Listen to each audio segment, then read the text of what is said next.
Hi everyone, this is a how-to video for the Imagine FutureEd competition, activity number 2, What's Changing in Learning, part 2.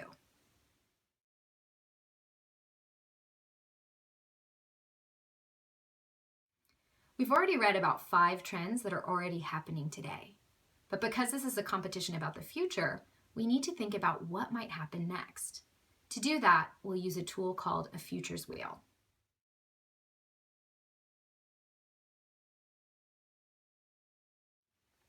A futures wheel is a big mind map.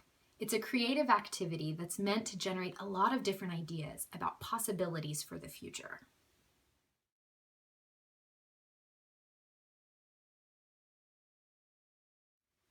First, you'll need a large piece of paper and markers. You'll also need to choose one of the 5 trends from What's Changing in Learning Part 1. I chose the only constant is change, so I wrote that here in the middle.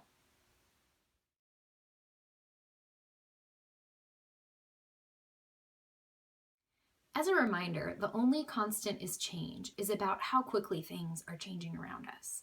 The environment, technology, social issues, they all feel like they're changing so quickly that it makes it hard for us to know what to do next, which could have big impacts on how and why people learn in the future.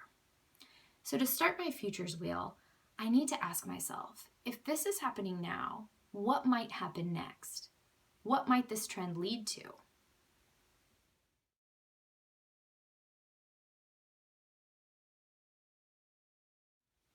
So now that I have my trend, I now need to think about what might be the effects of that trend. So I thought of 4 things that might happen next. 2 of them are more directly related to school and learning. So for example, we might add meditation breaks to every school to help students deal with all the change that's happening around them. Or we might start a new class called Making Sense of Change. Other effects that I came up with weren't directly related to education, but certainly would affect how people learn and why. So for example, communities might become displaced by continued sea level rise if our environment continues to be volatile. Or people might take a sabbatical or a break from work every 3 years to learn new skills as the job market changes so rapidly that people need to learn new things. These are just 4 of the possible effects that I could have written down. And what you'll notice, in addition to some being more directly related to school than others, is that some are more positive effects and others less so.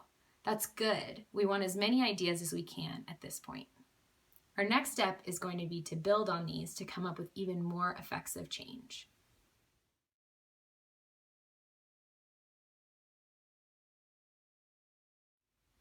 So we started with our original 4 effects, and now we want to keep going, asking what might happen after that, and after that. So if we look at our effect, meditation breaks in every school. One thing that might happen next after that is better academic achievement. Or we could see worse academic achievement. I don't know which one of those might happen, so I wrote them both down. Another effect of that might be that kids are calmer than their parents, which could lead young people to start counseling adults on how to navigate change.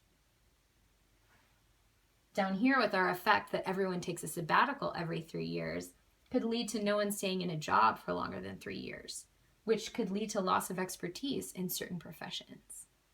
You want to keep going, adding as many ideas as possible. The idea here is not to get it right or to predict what will happen, but to think about as many possibilities as you can. You'll have a chance to narrow them all down later.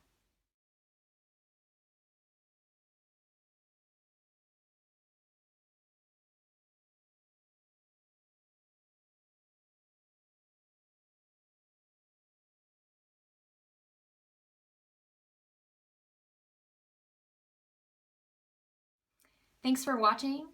Remember, you can always email us at imaginefutureed@knowledgeworks.org if you have any questions about this or any other activities.